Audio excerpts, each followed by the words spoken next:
you see this team ng Alaska, hindi sila sumasakay sa mga balikat ng isang player lamang. Hindi lang si Sanitos o kaya hindi lang si Calvin Abueva. It's a total team effort, balanced offense. Sama-sama talaga ang kanilang paglalaban dito sa PBA. Tingnan natin ang mga highlights early in the game pa lang, establishing yung kanyang presence dyan sa loob ng shaded area.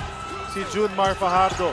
Arwin Santos nakatres ng maaga pero kulang na kulang ang kanyang naiambak dito para sa kanyang koponan because he was missing from the outside.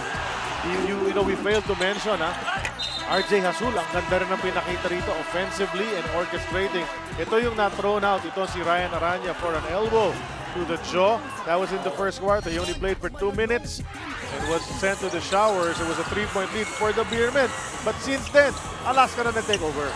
Tama yun. Maganda yung depensa na pinakita ng San Miguel sa first quarter, holding Alaska down to just 35% shooting.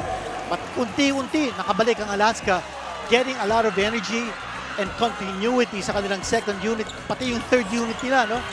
And that's been a big factor so that at the end of the first half, eto, lumalamang na ang Alaska and they were up by 3. 40-37 nga ang score pagpasok sa third quarter. This is where Alaska asserted itself. Ito si Sunny Toff talaga namuwersa dyan sa ilalim. Sinusubukan ng one-on-one on Junmar Fajardo who was trying to stay away from more foul trouble. Pero tuloy-tuloy pa rin ang kanyang pagkamada on the offensive end. But guys, you know, those quick hands of guys like Banchero, Azul, pati na rin si Calvin Abueva. And you know, sunod-sunod na turnover ng San Miguel Beer which led to baskets like this one mula kay Calvin Abueva. Yung sinasabi natin kanina na dapat huwag patakot makipagsabayan sa takbuhan ng Alaska. Nakita natin yun sa third quarter. 50-7 ang advantage ng Alaska sa fast break points in that period. So 10 points na ang lamang nila entering the fourth. But here were crucial shots. San Miguel had just grabbed the lead. Biglang boom with 2 seconds. Just 2 seconds into that shot clock. Dumakdak na itong si Vic Manuel to grab the lead back. At hindi na binitiwan ng Alaska Aces yan as San Miguel continued to miss. And Alaska was able to knock down its free throws to seal this game. Dalawang sunod na turnovers against Ronald Tubit. That, I thought, made a big difference. Of course, yung dalawang sunod na mintis galing kay Arwin Santos at hindi nakakontrol ang San Miguel ng offensive rebound.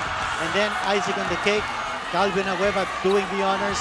Tapos si JB Casio, sinabi natin kanina, rest back ito para kay Sanitos at saka kay JB Casio. Nangyari yun. Of course, Alaska, alam natin, galing sa talo against Rain or Shine. But in this particular game, hindi sila nagpatalo. At wala pa rin tatalo sa Alaska, at least tonight. Tama yun. And, you know, umirit pa ng Tracy Cabagnot, but this is how it ended. A foul very late with 4 seconds to go. At sealing the deal, Skyros Baguio. Kaya naman yung ating final score.